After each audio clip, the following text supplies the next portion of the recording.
Reaction to the Pope's death on the federal election campaign trail today. CBC's Karina Roman is in Ottawa following that part of the story for us. Karina, the leaders are in, we know, their final push before Election Day in this country, but many taking the time to really reflect on the Pope's legacy. Take us through what they're telling us. Well, let's start with Liberal leader Mark Carney, who obviously started his media availability today with a statement about the Pope's passing. But he wasn't just responding to it because it's significant news or even because he himself is a practicing Catholic. Mark Carney also has had several meetings and interactions with the Pope, and things that he has mentioned in his book. And before he spoke on camera, he put out a statement that talked about some of that, including working alongside the Pope and the Pope's team through something called the Council for Inclusive Capitalism, which is about placing human dignity at the center of the economic and political system. He talks about a meeting at the Vatican in 2014 where Pope Francis issued a challenge, Mark Carney says, that has guided him ever since, which is that he likened humanity to wine and the market to grappa, saying we need to turn grappa back into wine and reintegrate human values into our economic lives. So Mark Carney speaking very much about his personal, the impact that Pope Francis had on him personally in terms of his views. At his news conference, though, he did also speak about it. So have a listen to what he had to say. Pope Francis was a voice of moral clarity, spiritual courage, and boundless compassion. He was, in many respects, the world's conscience, never hesitating to challenge the powerful on behalf of the vulnerable. Above all, His Holiness understood and taught that value in the market must never eclipse the values of society. He wrote about the cry of the earth and the cry of the poor, reminding us that ecological degradation and social injustice are deeply entwined. During his papal visit to Canada in 2022, his apology on residential schools was a crucial step in moving the Church forward in its journey towards meaningful reconciliation. Now, Conservative leader Pierre Poilievre also took the time off the top of his news conference to address the passing of Pope Francis, and he as well is a Catholic, but also recognizing that the passing of Pope Francis impacts Catholics around the world. Have a listen.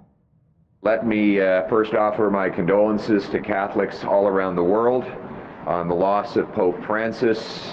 His role is, of course, at the center of the Catholic Church, and there have been countless millions of Catholics and non-Catholics that have been inspired by his leadership in faith and other domains, and our prayers are with all Catholics as they lay to rest the head of the Catholic Church, and we are in solidarity in remembering him and honoring his contributions.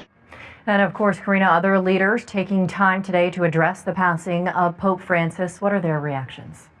Well, for Indigenous peoples in Canada, this Pope was particularly significant, inviting them to the Vatican and then coming to Canada and issuing the apology. And this is something that NDP leader Jagmeet Singh focused on when he addressed the Pope's death. Have a listen. I want to share my condolences on behalf of all New Democrats.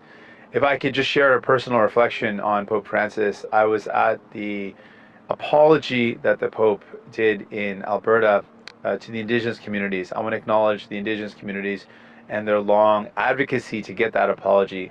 And it was a very powerful moment for many of the leaders that I met, many of the community members who talked about how hearing that apology from the Pope made them feel like they were taking a step forward on their healing journey. Just being acknowledged in that way, recognizing that a harm had happened and that harm was being acknowledged really was powerful. And I think only someone like Pope Francis was able and capable of making that commitment and fulfilling that apology. So I want to acknowledge that.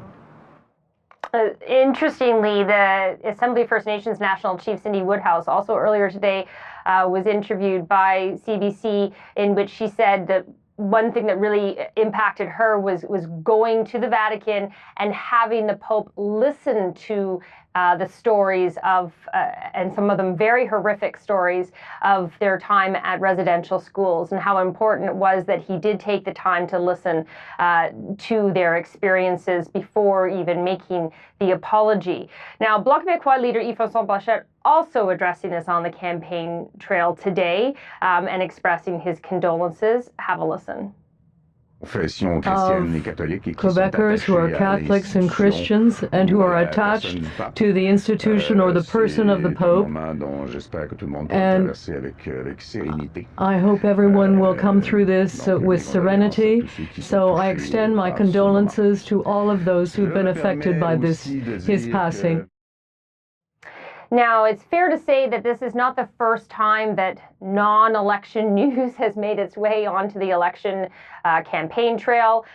So this is something that the leaders are getting used to. And this, I think most people would accept, is not a one-day story, the Pope's passing. This is a significant development in international news and for people around the world. That said, this is the last week of the election campaign. It is the home stretch. It is often a sprint to the finish for leaders in terms of how many campaign stops they make, the kind of messages they're putting out, really trying to get out the vote. So even though they all took the time to address it today, I think most people can expect their attention to turn back to the campaign trail pretty immediately, if they haven't already, then tomorrow. Yes, with, of course, voting day, April 28th. Thanks so much, Karina. CBC's Karina Roman in Ottawa.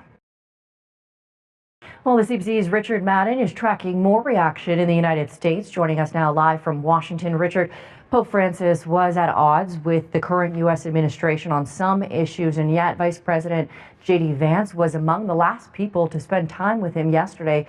Talk to us a little bit more about the reaction that we're hearing today from the White House. Yeah, first and foremost, those people we heard moments ago are from in New York, and Pope Francis visited New York 10 years ago on a rare trip to the United States, where he visited New York and Philadelphia, addressing Catholics there. So his legacy lives on in the Eastern Seaboard. Now, you mentioned JD Vance, the vice president, may have been one of the last people to attend Pope Francis's final Easter Sunday Mass at the Vatican Sunday. You mentioned this current administration has been at odds with the former pontiff, and that's an understatement. But this morning, we're seeing a bit more diplomacy. The White House has been issuing condolences, posting photographs of the president and the vice president posing with Pope Francis in their separate visits to the Vatican.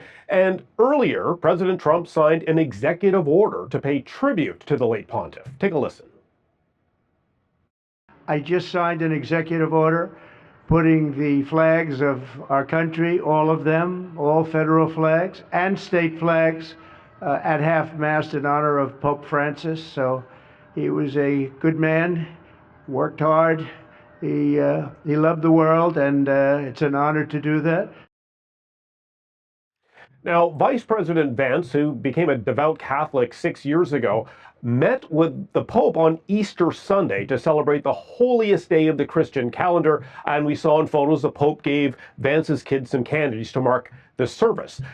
We have another statement from former President Joe Biden. He, of course, is a strong practicing Catholic, posting, and I'm going to show it up here, Pope Francis will be remembered as one of the most consequential leaders of our time, and I am better for knowing him. Biden went on to say he commanded us to fight for peace and protect our planet from a climate crisis. He advocated for the voiceless and powerless.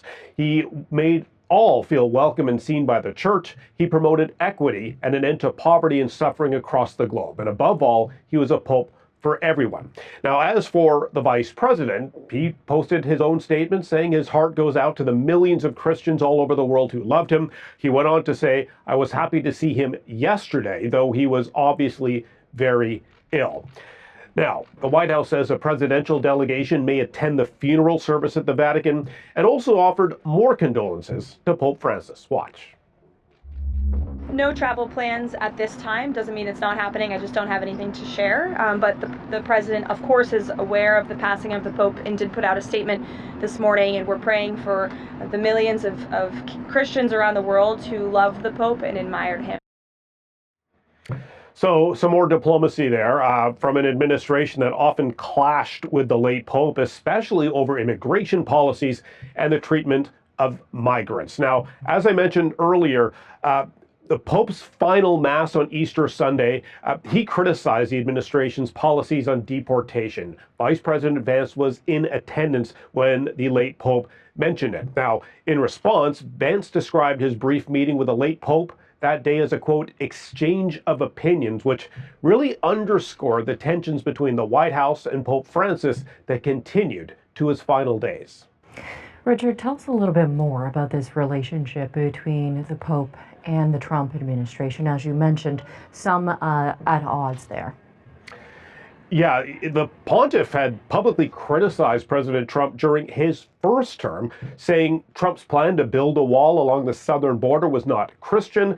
Trump attacked him back, calling him disgraceful. And at the time, it felt jarring. Here you had a presidential candidate clashing with a pope, especially Donald Trump, where he was aggressively courting votes and endorsement from Christian conservatives. But these tensions would later become somewhat normalized. We've seen the Pope continue to attack the current White House in his final years over Trump's immigration policies and cuts to U.S. aid. And it was remarkable that back in February, the Pope wrote an open letter to the American Catholic bishops. There, he criticized Trump's deportation policies and his executive order that allows ICE agents to enter churches and schools to deport migrants. Here's how Vice President Vance fired back, questioning the motives of those Catholic bishops who endorsed the Pope's message. Listen. As a practicing Catholic, I was actually heartbroken by that statement. And I think that the U.S. Conference of Catholic Bishops needs to actually look in the mirror a little bit and recognize that when they receive over $100 million to help resettle illegal immigrants, are they worried about humanitarian concerns, or are they actually worried about their bottom line? We are going to enforce immigration law. We're going to protect the American people. So in that letter, the late Pope described the administration's acts of deporting these migrants, that it damages the dignity of many men and women and of entire families and places them in a state of particular vulnerability and defenselessness. So in his final days, he appeared to be at odds with the administration on one of its key agenda items. So once again, you have a Pope that leaves behind a legacy of empathy and kindness, and the administration, of course, is going in a different direction than how the Pope would have hoped. Thank you, Richard. The CBC's Richard Madden in Washington.